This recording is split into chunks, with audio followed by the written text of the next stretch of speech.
దుర్గమ్మ తులసిని ఏం చేస్తుందో అని ఆలోచిస్తూ ఇలా తయారయ్యాను. దుర్గమ్మ నుంచి ఎలాంటి ప్రమాదం తులసికి రాకుండా ఉండాలంటే ఒకే ఒక మార్గం. తులసి తన కన్న కూతురని దుర్గమ్మకు చెప్పడం ఒక్కటే మార్గం. అవును, వదినకి ఈ విషయం చెప్తే దానికి ఎలాంటి అపాయం తలపెట్టదు. వెంటనే ఈ విషయం వదినకు వెళ్లి చెప్పేయడం మంచిది.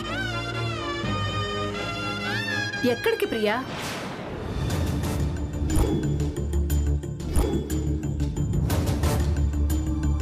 ఎక్కడికేంటి? తులసి క్షేమం కోరి వదినకు నిజం చెప్పడానికి. తులసి నీ కన్న కూతురు కాకపోయినా గుండెల్లో పెట్టుకుని చూసావు. రక్తం పంచుకోకపోయినా మాతృత్వం పంచావు. పొత్తిళ్లలో పాప నుంచి ఇప్పటి వరకు ఆలన పాలన అన్నీ నువ్వే చూసావు. మీ ఇద్దరి మధ్య పేగు బంధం లేకపోయినా పెంచిన బంధం ఉంది. సాంబయ్య గుండెల మీద ఆడిస్తే నువ్వు గుండెల్లో పెట్టుకుని చూసుకున్నావు. ఇంత అనురాగం పంచి ఇప్పుడు ఎవరికో భయపడుతూ కూతురు కాదు అన్న భావాన్ని చంపుకుంటావా? చంపుకోవడానికి అదెక్కడికి వెళ్తుంది? ఎక్కడికి వెళ్తుందనేది కాదు విషయం. నీ కూతురు కాదు అన్న విషయం నువ్వు దాని క్షేమం కోరి చెప్పొచ్చు. కానీ నువ్వు తల్లివి కాదన్న విషయాన్ని తులసి భరించగలదా? తను తట్టుకోగలదా? అది కాదు. తన మీద ద్వేషంతో కోపంతో ఉన్న దుర్గమ్మే తన తల్లి అని తెలిస్తే తట్టుకోలేదు. గుండె పగిలిపోతుంది. అయితే ఇప్పుడు నన్నేం చేయమంటావు? వేరే మార్గం ఆలోచించు. ఆ చిన్న పిల్ల మనసు బాధ పెట్టకు. పోనీ నీ ప్రయత్నమే కరెక్ట్ అనుకుంటే నువ్వే దుర్గమ్మ దగ్గరకు వెళ్ళి తులసి నీ కూతురే అని చెప్పగానే దుర్గమ్మ ఒప్పుకుంటుందా? గుండెలకి హత్తుకుంటుందా? అక్కున చేర్చుకుంటుందా? ఈ పంతాలు పట్టింపులు అన్నీ వదిలేస్తుందా? తులసిని తన ఇంటి కోడలిగా స్వీకరిస్తుందా? అందుకు ఆవిడ మనసు అంగీకరిస్తుందా? నీ దగ్గర నిజం ఉంది, కానీ సాక్ష్యం లేదు. నువ్వు చెప్పేది నిజం అని చెప్పేటువంటి మనిషి ఎవరైనా ఉన్నారా? నన్ను చూసి లాభం లేదు ప్రియా. నీ నిర్ణయం మార్చుకో. అంతరాత్మవి మనసుకు నచ్చిన మాటలు చెప్తావనుకుంటే నన్ను ప్రశ్నిస్తావేంటి? అంతరాత్మ నన్ను ప్రశ్నించడమేంటి? మంచి కోరి చెప్తున్నాను. అంతరాత్మ ఆలోచనలు ఎప్పుడూ మేలే చేస్తాయి కానీ కీడు చెయ్యవు. ఆలోచించుకో ప్రియా.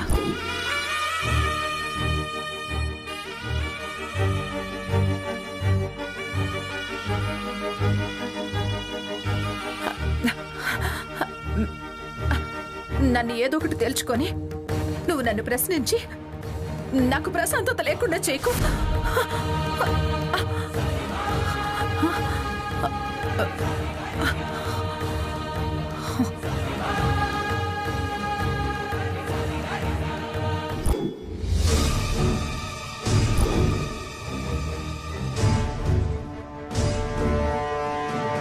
అమ్మగారు, అమ్మగారు. ఎవరు? అమ్మగారు, సరుకు లిస్ట్ ఏదో ఇస్తా అన్నారట కదా, సేటు గారు పంపించారు. లిస్ట్ ఏంటి, సేట్ ఏంటి? నేనెప్పుడు ఇస్తానన్నాను?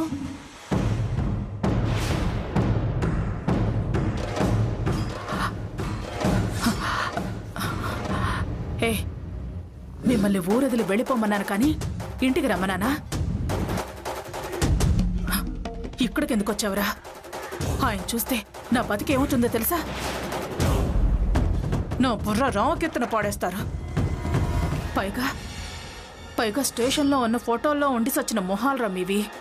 రే, ఎవరు చూడకుండా పోరా ఇక్కడి నుంచి. పోవడానికే కలిచెల్దామని వచ్చానమ్మా. పోవడానికి రావాల్సిన అవసరం ఏమిట్రా? ఊరొదిలి వెళ్ళాలన్నా, అక్కడికి వెళ్ళి బతకాలన్నా డబ్బులు కావాలి కదమ్మా, దానికోసమే వచ్చానమ్మా. ఆ మొక్క ఫోన్లో చెప్పి ఏడవచ్చు కదా, ఇలా నేరుగా వచ్చాడువేనా? సరే ఉండు.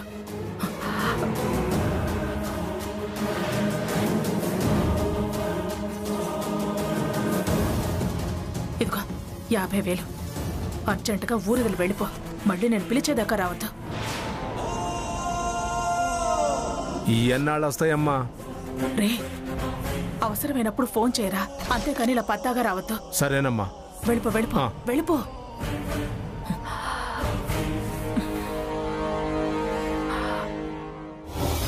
ఇంట్లో ఎవరూ లేకపోవడం మంచిదైంది. అమ్మో,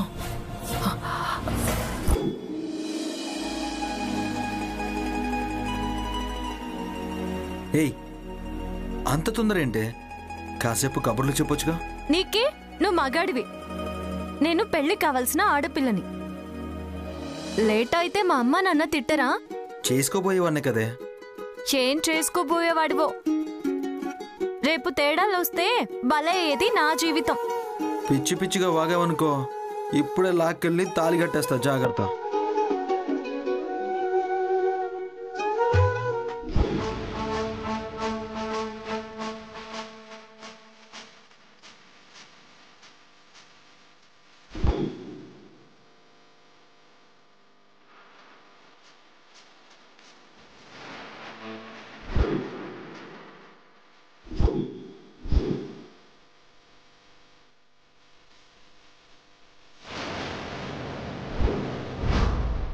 తప్పించుకోవడానికి ప్రయత్నించకుండా మేం పెట్టింది తినే ఇక్కడే పడుండు.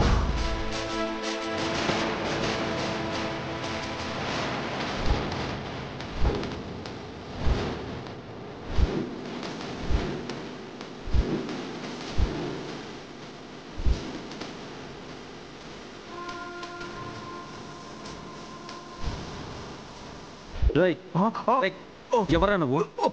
మా ఇంట్లో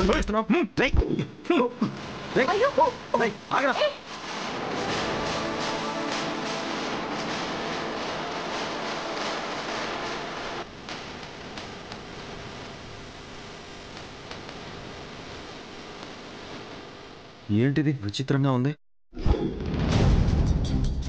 మా ఇంట్లోనే దొంగతనమా? ఎంత ధైర్యం వాడికి? ఇది దొంగతనం కాదురా. కాకపోతే ఈ 50,000 కట్టేంటి? ఆ కట్ట వెనకాల చాలా కుట్రుంది. కుట్రా? ఎస్, కిడ్నాప్ కుట్ర. దాని బాపతి డబ్బే ఆ రౌడీకిచ్చుంటుంది. దొరికితే నిజం చెప్పాల్సి వస్తుందని వాడు పారిపోయాడు. అసలు దొంగ మీ అమ్మ.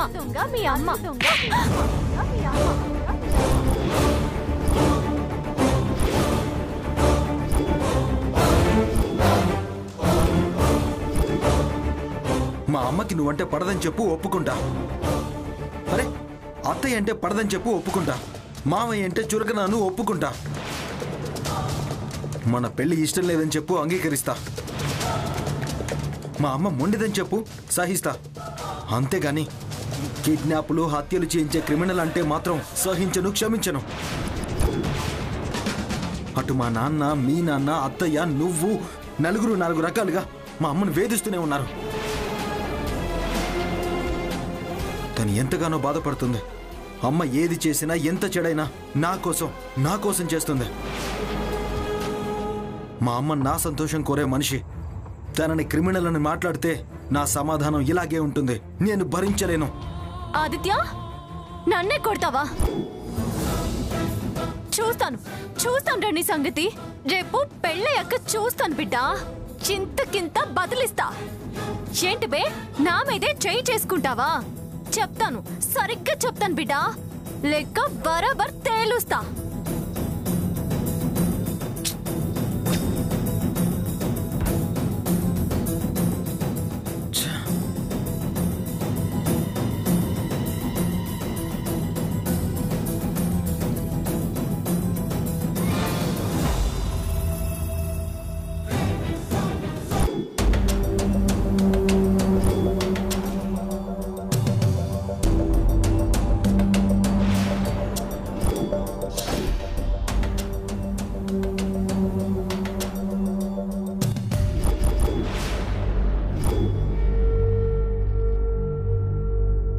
ఏంటి, అందరూ హాల్లోనే ఉన్నారుగా? దొంగతనం జరుగుతుంటే చూస్తూ కూర్చున్నారా? లేకపోతే ముచ్చటలో పడి దొంగ వచ్చినా చూసుకోలేదా? దొంగ ఏంటి, పట్టించుకోవడం ఏంట్రా? ఇదిగో 50,000.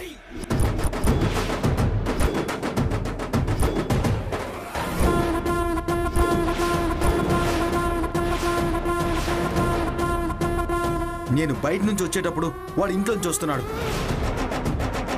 నన్ను చూసి కంగారు పడ్డాడు. పట్టుకుని 4 తగిలించా. తగిలించావా? ఏమన్నాడు? ఇంకా అనడం కూడానా? తోరిపోయాడు. డబ్బులు పడిపోయాయి. అమ్మో అమ్మో అమ్మో, ఏంటక్క ఇది? మనముండగానే ఎప్పుడొచ్చాడు, ఎలా వచ్చాడు?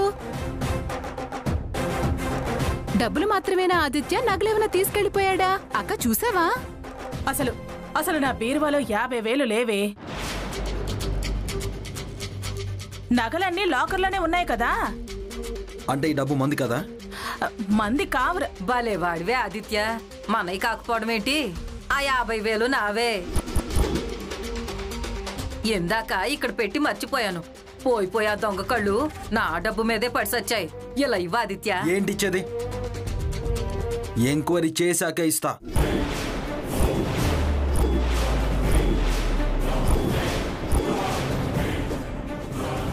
ఎంక్వైరీ ఏంట్రా? లేకపోతే నావి అనగానే ఇచ్చేస్తారా ఇవన్నీ? ఎలా వచ్చాయి? ఎక్కడి నుంచి వచ్చాయి? ఏ బ్యాంక్లో డ్రా చేశారు?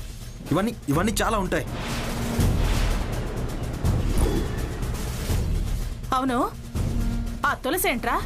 పెళ్ళయ్యాక నీ సంగతి చూస్తాను అంటూ బయట ఏదో అరుస్తోంది.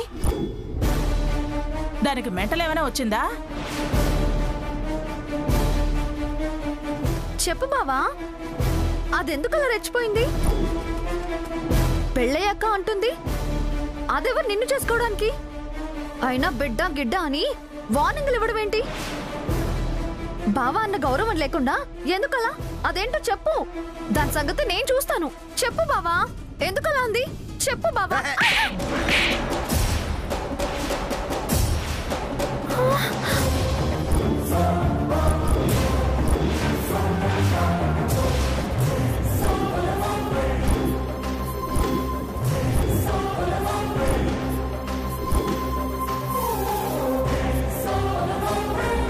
అదేంట్రా పాపం, దాన్ని అలా కొట్టేవేంటి?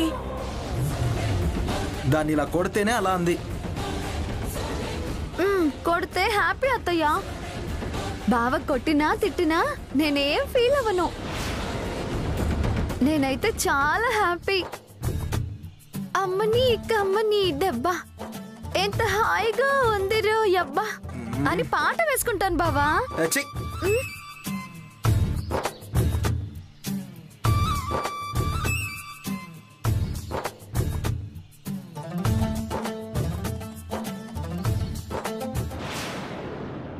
ఏంటమ్మా, ఏదో మాట్లాడాలని కబురు పెట్టావు? మధ్యాహ్నం ఆయన చాలా గొడవ చేశారన్నయ్య. గొడవ? బావా? బావ గొడవ చేయడం ఏంటమ్మా? గొడవ అంటే గొడవ కాదు.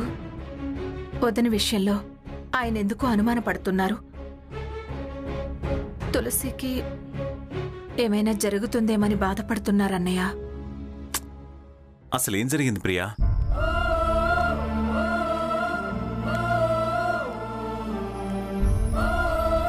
అంత కఠినంగా ప్రవర్తించే దుర్గమ్మ నువ్వు కోడలు కాకముందే ఇలాంటి ప్రయత్నాలు చేస్తుందంటే తన మాట నెగ్గించుకోవడానికి ఎంతకైనా తెగిస్తుంది. అవతల వాళ్ల బాధ తను పట్టించుకోదు. తను నెగ్గాలన్నదే ముఖ్యం. రేపు వదిన తులసిని ఎన్ని ఇబ్బందులు పెడుతుందో, ఏం కష్టాలకు గురి చేస్తుందో అని మదన పడుతున్నారు. ఆయన దుఃఖం చూసి నేను కూడా చాలా బాధపడుతున్నాను. ఆయన్ని ఎలా సముదాయించాలో అర్థం కాక నాలో నేనే బాధపడుతున్నాను. చూడు ప్రియా, దుర్గ సంగతి నీకు తెలీదా? అది నోరు పారేసుకుంటుందే కానీ ప్రాణాలు తీసేంత దుర్మార్గంగా ఆలోచించదు. అంత మానవత్వం లేకుండా ప్రవర్తించే మనిషి కాదు. తన మాట నెగ్గాలనే పట్టుదల తప్ప అవతలి వాళ్ళని హతమార్చాలనే ప్రయత్నం చేయదు. తనంత కఠినాత్మురాలు కాదు. దానికి కూడా పాపం, పుణ్యం, జాలి, దయ అన్నీ ఉన్నాయి. బావ భయపడుతూ ఏదో అన్నాడని నువ్వు బాధపడ్డా నాకు బాధగా ఉంది. ఏ నీ వదిన మీద నీకు నమ్మకం లేదా? నమ్మకం ఉందన్నయ్య, కానీ అనుమానానికి అంతెక్కడా. అందుకే నీతో ఒక విషయం చెప్పాలనుకుంటున్నాను. నాతో చెప్పడానికి ఆలోచన ఎందుకమ్మా? ఏంటో చెప్పు. అది అది నా దగ్గర మొహమాటం ఎందుకమ్మా? చెప్పు. అదే అన్నయ్య, తులసి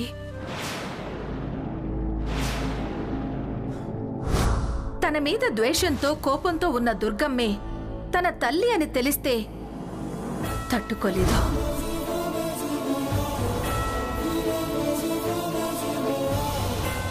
ఏంటమ్మా తులసి అని ఆగిపోయావు? అబే ఏం లేదన్నయ్య, మన రెండు కుటుంబాలు కోరుకునేది వాళ్ళ సుఖ సంతోషాలే కదా. తులసి జాగ్రత్తగా ఉండాలి, తులసికి ఎలాంటి నష్టం జరగొద్దు, వాళ్ళిద్దరి భవిష్యత్తు బాగుండాలి. వాళ్ళ క్షేమమే కదా మనకి ముఖ్యం. అందరం కోరుకునేది అదే కదమ్మా. అదే అన్నయ్య, ఆ కోరిక నెరవేరాలని నా ఆలోచన. తులసి మీ ఇంటి కోడలుగా వచ్చిన తర్వాత మీరంతా జాగ్రత్తగా చూసుకోవాలన్నయ్య. ఏంట్రా కొత్తగా మాట్లాడుతున్నావు? తులసిని గుండెల్లో పెట్టుకుని చూసుకోవడానికి వాడో, అరచేతులు అడ్డం పెట్టుకుని కాపాడుకోవడానికి నేను ఉన్నా. దుర్గ గురించి నువ్వంతగా కలత చెందాల్సిన అవసరం లేదమ్మా. అయినా పెళ్ళైపోయిన తర్వాత ఈ కోపతాపాలన్నీ తగ్గిపోతాయి. కోడలుగా వచ్చిన తర్వాత శత్రువుగా చూడలేదులే. నువ్వు ధైర్యంగా ఉండమ్మా. నువ్వున్నావనే ధైర్యం అన్నయ్య నాకు. కానీ దాని మీదున్న ప్రేమ నన్ను ఇలా మాట్లాడేలా చేస్తుంది. వదిన గురించి అలా అన్నానని తప్పుగా అనుకోవద్దు. చచ్చా, అలా ఎందుకు అనుకుంటానమ్మా? నీ ప్రేమ నాకు తెలీదా? మనందరం ఉన్నాం, తులసికేం కాదు. సరే అన్నయ్య, నేను వెళ్తాను. ఇది చెప్పడానికి వచ్చావమ్మా? లోపల భయాన్ని దాచుకోలేక నీతో చెప్పుకుంటే ధైర్యం వస్తుందని వచ్చానన్నయ్య. వస్తానన్నయ్య. ప్రియా, తులసి మా కూతురని చెప్తే తులసిని దుర్గమ్మ ఏం చేయదేమో అనే ఆలోచనతో వచ్చి అది చెప్పడానికి మనస్సు మాట రెండు రాక, దాని మీద ప్రేమ చంపుకోలేక అది దూరం అవుతుందేమో అనే ఆలోచనతో ఆ మాటలు బంధించావు కదా ప్రియా. ఇన్నేళ్లుగా కన్న కూతురు కంటే ఎక్కువగా చూసుకుని కళ్ళలో పెట్టుకుని పెంచావు. నిజం గుండెల్లో దాచుకుని తులసిని గుండెలపై పెట్టుకుని చూసుకున్నావు. మీ దంపతులకి జీవితాంతం నేను కృతజ్ఞుడనై ఉంటాను. అది నా కూతురు. నేను ఉన్నంతవరకు దానికి ఏం జరగకుండా చూసుకునే బాధ్యత నాదే. నువ్వు ధైర్యంగా ఉండు ప్రియా.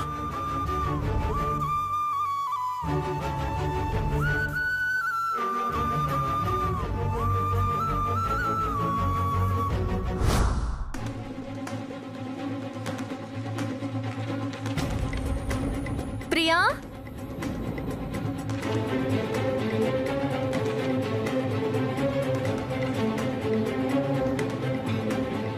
ఇదేంటి ఇంటికి తాళం వేస్తుంది?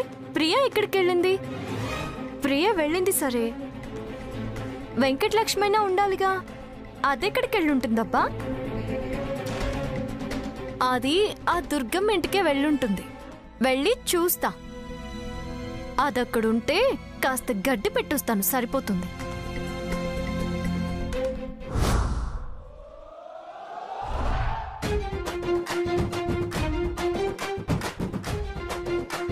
అదేంటే ఇక్కడికెందుకొచ్చా? దోషం పోవాలనే కదే నిన్ను ఆ ఇంట్లో ఉంచింది. నువ్విలా చీటికి మాటికి వచ్చేస్తే ఎలా? ఏం కాదులే అత్తయ్య, ఒక్కసారి వచ్చినంత మాత్రాన ఏం కాదు. ఈ రోజు నేను ఇక్కడే ఉంటాను. ఈ వేళప్పుడు వచ్చావు, ఇక్కడే నిద్ర చేస్తానంటున్నావు.